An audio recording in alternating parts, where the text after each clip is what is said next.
దేవుని పరిశుద్ధ నామములో మీ అందరికీ ప్రత్యేకమైన శుభములు, ఆశీర్వాదములు, మేలులు కలుగునుగాక. ఈ దినం దేవుని వాక్యం లేదా దేవుని మాట సమూయేలు మొదటి గ్రంథంలో మొదటి అధ్యాయము 10, 11, 12, 13 వాక్య భాగాలు.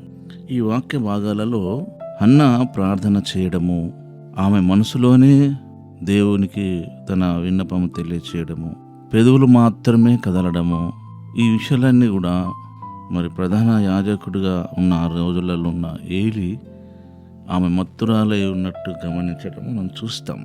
ఎందుకంటే సంతానం కొరకై హన్నా ప్రార్థన చేయడం, బహు దుఃఖక్రాంతురాలే వచ్చి యెహోవా సన్నిధిని ప్రార్థన చేయొచ్చు, బహుగా ఏడుచుచ్చు, సైన్యములకు అధిపతి యెహోవా, నీ సేవకురాలనైన నాకు కలిగి ఉన్న శ్రమను చూసి నీ సేవకురాలనైన నన్ను మరొక జ్ఞాపకం చేసుకొని నీ సేవకురాలనైన నాకు మగపిల్లను దయచేసిన ఎల్లా వాని తల మీదికి క్షౌరవ కత్తి ఎన్నటికీ రానియక వాడు బతుకు దినములన్నిటను నేను వానిని యెహోవానగు నీకు అప్పగింతునని మొక్కుబడి చేసుకునేను. ఆమె యెహోవా సన్నిధిని ప్రార్థన చేయుచుండగా ఏలి ఆమె నోరు కనిపెట్టుచుండెను.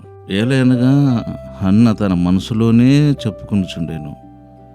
ఆమె పెదవులు మాత్రము కదులుచుండి ఆమె స్వరము వినబడక ఉండెను గనుక ఏలి ఆమె మత్తురాలై ఉన్నదనుకొని, ఎంతవరకు నువ్వు మత్తురాలు అయి ఉందు, నువ్వు ద్రాక్షరసమును నీ వద్ద నుండి తీసివేయమని చెప్పగా, అన్న అది కాదు నా ఏలినవాడా, నేను మనోదుఖము గలదాననే ఉన్నాను, నేను ద్రాక్షరసమైనను మద్యమునైనను పానము చేయలేదు, కానీ నా ఆత్మను యెహోవా సన్నిధిని కుమ్మరించుకొనుచున్నాను అన్నది.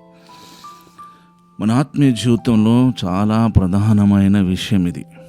ఏంటంటే, నువ్వెంత గొప్ప ఆధ్యాత్మికంగా, ఆత్మీయంగా, ఆత్మచేత అభిషేకించబడిన వ్యక్తివై ఉన్నప్పటికీ ఎదుటి మనిషి విషయంలో మనము అర్థం చేసుకోలేము అనే విషయాన్ని ఈ వాక్య భాగం తెలియజేస్తుంది. ఎదుటి మనిషి పట్ల మనం సరైన బిహేవియర్ కలిగి ఉండాలి. వెంటనే ఒక నిర్ణయానికి వచ్చి అపార్థం చేసుకోకుండా ఉండడమే నాకు తెలిసిన ఆత్మీయ భక్తి జీవితం. అది మెయింటైన్ చేయడమే నిజమైన దేవుని సన్నిహిత సంబంధించిన వ్యక్తి యొక్క జీవిత లక్షణం అని నేను అనుకుంటున్నాను. కనుక మన ఆత్మీయ జీవితంలో ఈ విషయాన్ని మనం అందరం మెయింటైన్ చేయాలి. దేవునితో సరైన సంబంధము, వాక్య సహవాసము కలిగి ఉండాలి.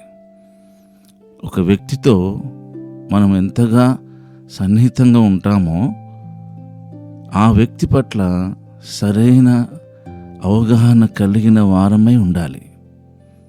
చూడండి, ఆయన ప్రధాన యాజకుడైనప్పటికీ, ఎంతో అనుభవశాలి అయినప్పటికీ, దేవునితో సత్సంబంధం కలిగిన వాడైనప్పటికీ హన్నా పట్ల ఎలా అర్థం చేసుకుంటున్నాడో చూడండి. ఆ మనోదుఖము కలిగి ఆమె హృదయమునంతటిని దేవుని సన్నిధిలో ఆమె కుమ్మరించుకుంటూ బాధపడుతూ పెదవులు మాత్రమే కదులుచుండి మనసులోనే ప్రార్థన చేసుకుంటున్న వ్యక్తిని చూసి, నువ్వెంతకాలము ఎంతవరకు నువ్వు మత్తురాల్లో ఎందు ద్రాక్షరసమును అయినను మద్యమునైనను సేవించినవా అన్న అనుమానాన్ని వ్యక్తపరిచిన వాడుగా ఉన్నాడు.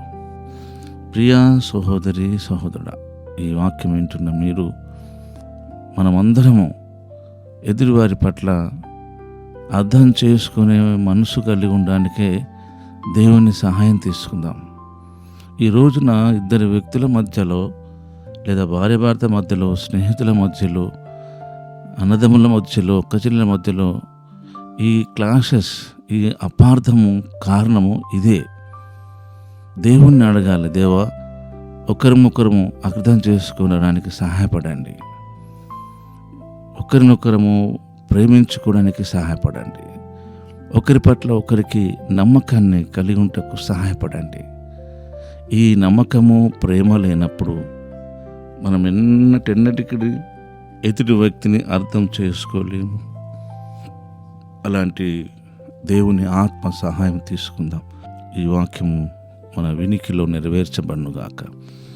పరిశుద్ధుడు అయిన తండ్రి, మీకు స్తుతి చెల్లిస్తూ ఇది నా వాక్యమును మా హృదయంలో మంచి నీళ్ళలో పడిన విత్తనములా ఫలింపచేయమని యేసు నామములోనే ప్రార్థిస్తున్నాము తండ్రి. ఆమేన్.